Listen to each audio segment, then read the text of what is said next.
अथ श्री महाभारत कथा। अथ श्री महाभारत कथा। महाभारत कथा। महाभारत कथा। कथा है पुरुषार्थ की, स्वार्थ के परमार्थ की, सार्थ की जिसकी बने श्री कृष्ण भारत पार्थ की। शब्द दिग्घोषित हुआ जब सत्य साधक सर्वथा। शब्द दिग्घोषित हुआ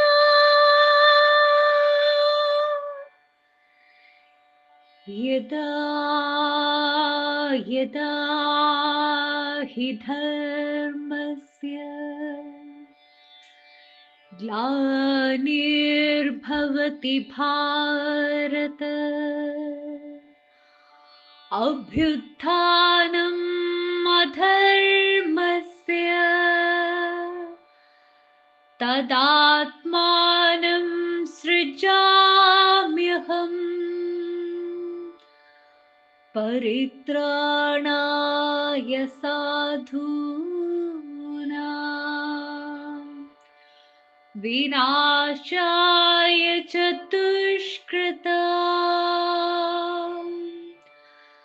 धर्म संस्थापनार्थाय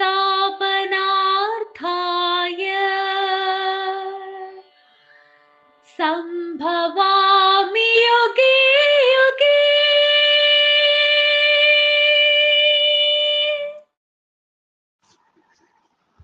ओम व्यासाय विष्णुरूपाय व्यासरूपाय विष्णवे नमो वै ब्रह्मनिधये वासिष्ഠായ നമോ നമഃ. എല്ലാ സജ്ജനങ്ങൾക്കും വിനീതമായ നമസ്കാരം. ഇന്ന് എഴുത്തച്ഛൻ്റെ കിളിപ്പാട്ട് മഹാഭാരതത്തിലെ സംഭവ പർവ്വത്തിലെ പാഞ്ചാലി സ്വയംവര വിശേഷത്തെ പറ്റിയിട്ട് കേൾക്കുന്നു പാണ്ഡവര്. അതിനൊക്കെ ആയിട്ട് അവര് യാത്ര പുറപ്പെടും. ഈ രണ്ട് ഭാഗങ്ങളെയാണ് വർണ്ണിക്കുന്നത്. ഭഗവതത്തിന് ശേഷം കുറച്ചു നാള് അങ്ങനെ കഴിഞ്ഞപ്പോഴാണ് ഒരു വഴിപോക്കൻ വരികയുണ്ടായി. അത്താഴമൊക്കെ കഴിച്ച് അദ്ദേഹം അങ്ങനെ വിശ്രമിക്കുന്ന അവസരത്തില്, പാണ്ഡവന്മാരുടെ അതിഥിയായിട്ട് അങ്ങനെ വിശ്രമിക്കുന്ന അവസരത്തില് അദ്ദേഹത്തോട് വിശേഷങ്ങളൊക്കെ ചോദിച്ചു ഈ പാണ്ഡവൻ. എവിടെ നിന്നാണ് വരുന്നത്, ഇനി എങ്ങോട്ടാണ് പോകുന്നത്, ഇതൊക്കെ ഒന്ന് പറയൂ എന്ന് കേട്ട് ആ ബ്രാഹ്മണൻ പറയുകയുണ്ടായി, പാഞ്ചാലപുരത്തില് ഒരു സ്വയംവരം നടക്കുന്നു. അവിടെ ചെന്ന് കഴിഞ്ഞാല് നമുക്ക് ആഗ്രഹമുള്ളതൊക്കെ ലഭിക്കും. ഇപ്പൊ പാണ്ഡവർ ചോദിക്കുന്നു, സ്വയംവരത്തിൽ ആർക്കാണ് ആ പെണ്ണിനെ കൊടുക്കുന്നത് എന്ന് കേട്ടോ? കാണാൻ അവൾ എങ്ങനെയാണ്, സുന്ദരിയാണോ? ഈ ചോദ്യം കേട്ട് ബ്രാഹ്മണൻ പറയുകയാണ്, ആർക്കാണ് കൊടുക്കുന്നത് അത് ദൈവത്തിന് മാത്രമേ അറിയുകയുള്ളൂ. പാർത്ഥന കൊടുക്കാനൊക്കെ ആയിക്കൊണ്ട് കർമ്മം ചെയ്തപ്പോൾ ആ രാജാവിനുണ്ടായ സന്താനമാണ് ഈ കന്യക. പക്ഷേ കൗരവന്മാര്, ധാർത്തരാഷ്ട്രന്മാര് അരക്കില്ലത്തിലിട്ട് ചുട്ട് കൊന്നു ഈ പാർത്ഥിവന്മാരെ എന്നൊരു വാർത്തയും കേൾക്കുന്നുണ്ട്. പിന്നെ ദ്രോണരെ കൊല്ലുവാനായിക്കൊണ്ട് ദൃഷ്ടദ്യുമ്നനും ഉണ്ടായിട്ടുണ്ട്. അതൊക്കെ ഇനി നമുക്ക് കാണാം. പിന്നെ അവിടെ 5 ബാണങ്ങള്, ഒരു വില്ല്, പഞ്ചവർണ്ണത്തിലുള്ള ഒരു കൃത്രിമ കിളി, ഇതിനെയൊക്കെ അവിടെ ഉണ്ടാക്കി വെച്ചിട്ടുണ്ട് സ്വയംവരത്തിൽ. ഈ കിളി യന്ത്രത്തിന്മേല് ഇങ്ങനെ തിരിഞ്ഞ് തിരിഞ്ഞ് വരുമ്പോൾ കിളിയുടെ കഴുത്തില് വില്ല് കുലച്ചുകൊണ്ട് ആ കഴുത്തില് മുറിക്കുകയാണ് എങ്കിൽ അവനാണ് ഈ കന്യകയുടെ ഭർത്താവായിട്ട് വരുന്നത്. അങ്ങനെ ഞാൻ കേട്ടിട്ടുണ്ട്. ഒരു പരീക്ഷയൊക്കെ ആ സ്വയംവരത്തിൽ നിശ്ചയിച്ചിരിക്കുന്നതൊക്കെ ആയിട്ട് ഞാൻ കേട്ടു. ഭൂമിയിലുള്ള രാജാക്കന്മാരൊക്കെ അങ്ങോട്ട് പോയിട്ടുണ്ട്. ബ്രാഹ്മണന്മാരും ഒട്ടും കുറവല്ല, അവരും എല്ലാവരും അവിടേക്ക് പോയിട്ടുണ്ട്. ആന, തേര്, കുതിര, കാലാള്, അങ്ങനെയുള്ള പടകള്, പടകാതിവാദ്യഘോഷങ്ങള്, നല്ല ഭോജനം ഒക്കെ ലഭിക്കും. അവിടെ ഭക്ഷണങ്ങളൊക്കെ ലഭിക്കും, പലതരത്തിലുള്ള രസത്തോടു കൂടിയ ഭോജനങ്ങൾ. അപ്പോൾ മനസ്സിൽ നിരൂപിച്ചതൊക്കെ അവിടെ നമുക്ക് ലഭ്യമാകും. മനസ്സിന് ആനന്ദം, നയനത്തിന് ആനന്ദം. അപ്പോഴ് ആ പാഞ്ചാലിയെയും പാഞ്ചാലപുത്രയെയും ഒന്ന് കാണാൻ നമുക്ക് സാധിക്കും. അതുകൊണ്ട് നിങ്ങളും കൂടെ ഇപ്പോൾ ഒരു കല്യാണം നമുക്ക് കാണാനൊക്കെ ആയിട്ട് കഴിയും. ഇനിയും ഒരുപക്ഷെ ഇത്തരത്തിലൊരു കാഴ്ച കാണാൻ സാധിച്ചില്ല എന്നും വന്നേക്കാം.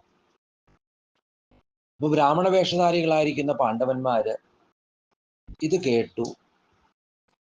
അവരും പുറപ്പെടാനൊക്കെ ആയിട്ട് തയ്യാറായി. ആ സമയത്താണ് വേദവ്യാസ മഹർഷി അവിടേക്ക് വരുന്നത്. അദ്ദേഹവും അനുഗ്രഹിച്ചു എന്നാ, നല്ലതേ വരികയുള്ളൂ, ആ പാഞ്ചാലിയെ നിങ്ങൾക്ക് വേൾക്കാനൊക്കെ ആയിക്കൊണ്ട് സാധിക്കും. പണ്ട് ഒരു തപോധനന്റെ പുത്രി തനിക്ക് ഭർത്താവിനെ ലഭിക്കാനായിട്ട് മഹാദേവനെ പ്രാർത്ഥിച്ചു. മഹാദേവൻ പ്രത്യക്ഷപ്പെട്ടു കഴിഞ്ഞപ്പോൾ എന്താണ് ആഗ്രഹമെന്ന് ചോദിച്ചു കഴിഞ്ഞപ്പോൾ സംഭ്രമത്തോടു കൂടിയിട്ട് അവള് എനിക്കൊരു ഭർത്താവ് ഉണ്ടാകണമെന്ന് 5 പ്രാവശ്യം ആവശ്യപ്പെട്ടു. സരസനായ മഹാദേവൻ ആ സമയത്ത് നിന്റെ ഇംഗിതം പോലെ നിനക്ക് 5 ഭർത്താക്കന്മാരുണ്ടാകുമെന്ന് പറഞ്ഞു. യജ്ഞസേനന്റെ മകളായിട്ട് പിറന്നിരിക്കുന്നത്, അല്ലെങ്കിൽ പാഞ്ചാല രാജാവിന്റെ മകളായിട്ട് പിറന്നിരിക്കുന്നത് അവളാണ്. അവൾക്ക് നല്ല ജ്ഞാനവുമുണ്ട് എന്നാണ്. അപ്പൊ ഇങ്ങനെ പല പല കഥകളൊക്കെ പറഞ്ഞ് ഇവരുടെ മനസ്സിലുള്ള സംശയങ്ങളൊക്കെ തീർത്തുകൊണ്ട് വേദവ്യാസൻ മറഞ്ഞു കഴിഞ്ഞപ്പോൾ പാണ്ഡവന്മാരും യാത്രയായി. ബ്രാഹ്മണര് അത് നേരം ആ സമയത്ത് ഇവരോട് ചോദിച്ചു, നിങ്ങൾ എവിടെ നിന്ന് വന്നു? പാഞ്ചാല രാജ്യത്തിലേക്ക് പോകുന്ന ബ്രാഹ്മണരുടെ കൂട്ടത്തിൽ ചെന്ന് ഈ ബ്രാഹ്മണ വേഷധാരികളായിരിക്കുന്ന പാണ്ഡവന്മാർ കൂടിക്കഴിഞ്ഞപ്പോൾ നിങ്ങൾ എവിടെ നിന്ന് വരുന്നു എന്ന് ചോദിക്കുന്നു. പറഞ്ഞു, ഞങ്ങൾ ഏകചക്ര എന്ന് പറയുന്ന ആ ഗ്രാമത്തിൽ നിന്ന് വരികയാണ്, ഞങ്ങളെ കൂടി നിങ്ങൾ പാഞ്ചാല രാജ്യത്തിലേക്ക് കൊണ്ടുപോകണം. അവരത് സംഭവിച്ചു. അങ്ങനെ തന്നെ നമ്മൾ പരസ്പരം അങ്ങോട്ടും ഇങ്ങോട്ടും തുണയായിരിക്കട്ടെ. അപ്പൊ ഇങ്ങനെ ആ ബ്രാഹ്മണരൊക്കെ ആയിക്കൊണ്ട് വർത്തമാനങ്ങളൊക്കെ പറഞ്ഞ് ചന്ദ്രവംശത്തിലെ പിറന്നിരിക്കുന്ന ആ രാജകുമാരന്മാര് പാണ്ഡവന്മാര് ഗംഗാതീരത്തിലേക്ക് എത്തിച്ചു. ആ സമയത്ത് രാത്രിയും പാതിരാത്രിയും ഒക്കെ ചന്ദ്രൻ പോലും അസ്തമിച്ച സമയം. അപ്പൊ ഇങ്ങനെ പാഞ്ചാലിയുടെ സ്വയംവര നിശ്ചയത്തെ പറ്റി കേട്ടുകൊണ്ട് അതിലേക്ക് പാണ്ഡവന്മാർ കൂടി യാത്ര തിരിക്കുന്നതാണ് 2 ഭാഗങ്ങളായിട്ട് ഇവിടെ നമ്മൾ കേട്ടത്.